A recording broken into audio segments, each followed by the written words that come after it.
She posted, "Some boys never become men." After I refused to fight her ex, I replied, "Some men don't need to." When her ex got arrested for the assault I'd caught on camera, instead of fighting back, maturity got proven. I, 29 male, am sitting here with a black eye and a protection order against my ex-girlfriend's ex-boyfriend, and somehow I'm the villain in her story.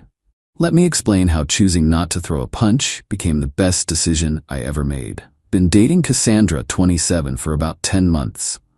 Things were good initially. She was fun, spontaneous, worked as a bartender at this upscale place. I'm a project manager at a construction firm. Not glamorous, but stable. The red flag started about 4 months in when she kept bringing up her ex, Dominic, 31. How he was so passionate, how they had crazy chemistry, how their relationship was intense. Cool, we all have history. But she'd compare us constantly. Dominic would have gotten us into that sold-out concert. Dominic never let anyone disrespect me. Dominic knew how to handle his business. Started to wonder why they broke up if he was so perfect. Her answer was always vague, too intense, needed space, that kind of thing. Last Friday night changed everything. We were at a local bar, not her workplace, just out with friends. I went to grab drinks, came back to find Dominic standing at our table, hand on Cassandra's shoulder, leaning in close. She was laughing, touching his arm. I walked up calm. "Hey, I'm Bryce. You must be Dominic." He looked me up and down, smirked. "So you're the replacement?" "I'm the boyfriend, yeah?" He laughed, loud. "Boyfriend? Cass, this is what you're dating now?" "This?" Gestured at me like I was furniture. Cassandra just sat there. Didn't say anything. Actually seemed entertained. "We were just leaving," I said. "Were you? Or are you scared?" "Here's the thing. I'm not a fighter. Never have been. I'm 5'10", 165 pounds. I do spreadsheets, not MMA. Dominic had 4 inches and probably 40 pounds on me, plus prison tattoos on his knuckles. The math wasn't hard. Not scared. Just not interested." "Not interested? Your girl's ex is right here disrespecting you and you're not interested?" "Correct." Cassandra finally spoke. "Bryce, are you serious right now?" "About what?" "He's literally challenging you and you're just standing there." "What would you like me to do, Cass? Fight him?" "For what? Your entertainment?" Dominic stepped closer. "Listen to your girl, boy. Man up." I pulled out my phone, started recording. Held it obvious, not hiding it. "I'm recording this interaction. Please step back." He slapped the phone out of my hand. It hit the ground but was still recording, camera facing up. "Now what, pussy?" I bent down to pick up my phone. That's when he kicked me, right in the face as I was crouched down. I fell backward, blood immediately coming from my nose. The bar erupted. People yelling, someone screaming. I stayed down, didn't retaliate.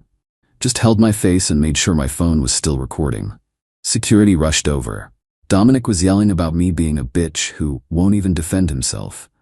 They dragged him out, and Cassandra? She stood up, looked at me bleeding on the floor, and said, "This is embarrassing. A real man would have fought back." Then she left, with him. Update 1. The aftermath has been educational. First, the practical stuff. Went to the ER that night. Broken nose, mild concussion, have all the medical documentation. Filed a police report immediately, provided the video which clearly showed Dominic assaulting me unprovoked while I was picking up my phone. Detective called Saturday morning. "This is pretty clear-cut assault. The video shows you trying to de-escalate, him attacking you while you were defenseless. We're pressing charges." But here's where Cassandra's entitlement went nuclear. She texted me Saturday afternoon. "Can't believe I actually called the cops. Dominic was just testing you and you failed. Now we're trying to ruin his life? He has a record already. This could send him back. How can you be so petty?" I didn't respond. Then came the social media post.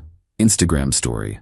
"Some boys never become men. Imagine being so weak you call the police instead of handling your business. Couldn't be me." My buddy Ramon sent me screenshots. The comments were wild. Her friends hyping her up, saying she deserved a real man, calling me soft, saying Dominic was alpha for checking me.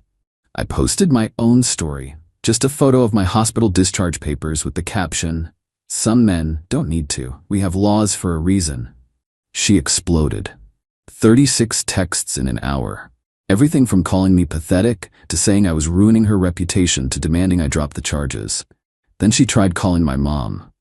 My mom, Told her I was being vindictive and destroying an innocent man's life over a misunderstanding. My mom, bless her, said, "Honey, my son has a broken nose. The only misunderstanding is you thinking that's acceptable." Sunday morning, Dominic got arrested. Turns out that record Cassandra mentioned? 2 previous assault charges and a restraining order from another ex. This was his 3rd strike in our state. He was looking at actual prison time, not county jail. Cassandra showed up at my apartment Sunday night, banging on the door. "Bryce, open up. We need to talk." I called through the door. "There's nothing to discuss. Please leave. You're going to ruin his life." It was just a fight. It wasn't a fight. It was assault. I never threw a punch. Exactly, you're a coward. A real man wouldn't kick someone in the face while they're picking up their phone. "Please leave or I'm calling the police." She kicked my door. Left a dent. I got that on my Ring doorbell camera too. Update 2. This week has been absolutely insane. Monday I got served with a restraining order from Cassandra, claiming I was harassing her. The audacity was breathtaking. Her evidence, my single Instagram post, and the fact that I refused to drop charges against her friend. My lawyer, yes, I had to get one, laughed when he read it. "She's trying to intimidate you into dropping charges. This won't go anywhere." Tuesday was Dominic's bail hearing. Denied. The judge saw his record, the video, and the fact that he'd violated previous restraining orders. He was staying locked up until trial. That's when Cassandra's family got involved. Her dad, Frank, called me, tried the reasonable approach first. "Bryce, I understand you're hurt, but Dominic's got a tough life. Prison won't help him. Can't you just let this go?" "Frank, he broke my nose."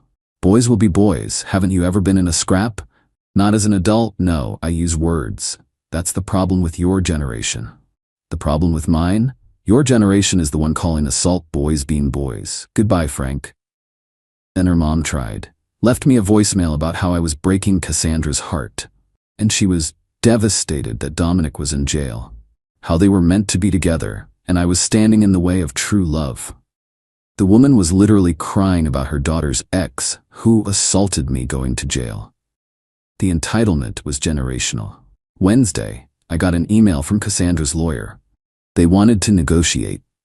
If I dropped the criminal charges and signed an NDA, they'd drop the restraining order, and Cassandra would pay my medical bills. My lawyer's response was beautiful. "No. Also, please inform your client that attempting to use a frivolous restraining order to coerce a victim into dropping legitimate criminal charges could be construed as witness tampering." Thursday was when things got interesting. A woman named Mallory reached out on Facebook. She was Dominic's ex, the one with the restraining order against him. "I saw what happened on the news. I'm sorry you're going through this. If you need me to testify about his pattern of violence, I will." Turns out, Dominic had done almost the exact same thing to her boyfriend 3 years ago. Picked a fight. The boyfriend didn't engage. Dominic assaulted him. But that boyfriend didn't press charges because Mallory begged him not to. She regretted it ever since. "Cassandra was there that time too," she added. "She was dating Dominic then. She called my boyfriend weak for not fighting back." Pattern of behavior. Documented. Update 3. 2 weeks later. The restraining order hearing was yesterday. It went exactly as my lawyer predicted. Cassandra showed up dressed like she was going to church, trying to look innocent. Her lawyer argued I was harassing her by proceeding with charges against Dominic. The judge actually stopped him mid-sentence. "Counsel, are you seriously arguing that a crime victim pursuing legitimate charges constitutes harassment of a third party?" "Your Honor, my client feels threatened." "By what?" "The legal system working as intended." Then my lawyer presented our evidence. The video of the assault. The screenshot of her "Some boys never become men" post. The Ring doorbell footage of her kicking my door. The texts demanding I drop charges. The voicemail from her mother. The email trying to buy my silence. The judge looked at Cassandra. "Ma'am, you appear to be attempting to use this court to obstruct justice. That's a serious matter." Restraining order denied. But then the judge did something unexpected. He issued one against her. She couldn't contact me, come to my residence or my workplace. Cassandra started crying, but I didn't even hit him. "No, but you've been harassing a crime victim, which is its own form of assault." As we left court, her dad was in the parking lot, tried to confront me. You happy now? You've humiliated my daughter. Frank, your daughter humiliated herself when she supported my assault. You weren't even man enough to fight, and that's why I'm going home and Dominic's going to prison. Have a nice day. But the real satisfaction came that evening. Cassandra, despite the fresh restraining order, tried to get around it by having her friend Bethany call me. Cassandra wants you to know she's willing to forgive you if you make this right. Forgive me? For what? For embarrassing her publicly. Everyone thinks she's with an abuser now. She is with an abuser. Tell her any further contact attempts will be reported to the police. An hour later, Cassandra was arrested for violating the restraining order by proxy. Spent the night in jail. Final update. Dominic's trial was last week, took all of 2 days. The prosecution's case was simple. Video evidence, medical records, his previous convictions. Mallory testified about the pattern of behavior. Even the bartender testified that I tried to de-escalate. Dominic's defense? He provoked me by being disrespectful. His lawyer actually tried to argue that my refusal to fight was provocation. The prosecutor's response was perfect.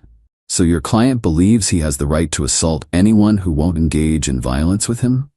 The jury deliberated for less than an hour. Guilty.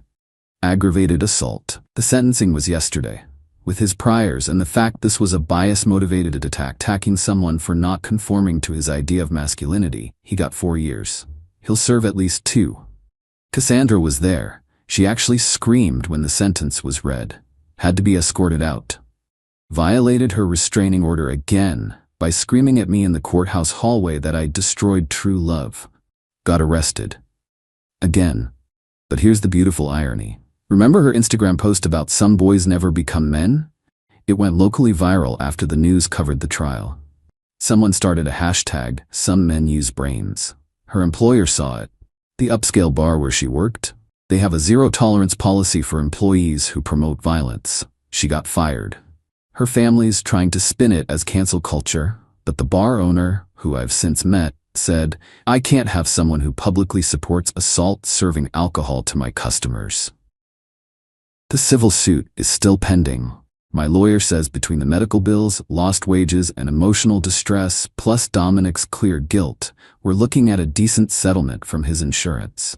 Cassandra's mom still sends letters to my mom about how I've ruined 2 lives over a silly bar fight. My mom now has her own restraining order against her. Last I heard through mutual friends, Cassandra's living with her parents, jobless, with a criminal record for violating restraining orders. She's apparently telling everyone she's the victim of a weak man's revenge. Dominic's in state prison. He'll be 35 when he gets out, with a violent felony on his record. Me? Broken nose, healed, fine. Still have a small scar, but whatever. Started dating Rebecca, a paralegal for my lawyer's office. She says the scar makes me look distinguished. More importantly, she thinks using your brain instead of your fists is the definition of being a man. Cassandra was right about one thing. Some boys never become men. They just get older, angrier, and eventually imprisoned. Real men don't need to prove anything to anyone. They just need to be smart enough to press record. And for anyone wondering if I regret not fighting back, not for a second. I've got my health, my freedom, my dignity, and a clean criminal record. Dominic's got a prison cell.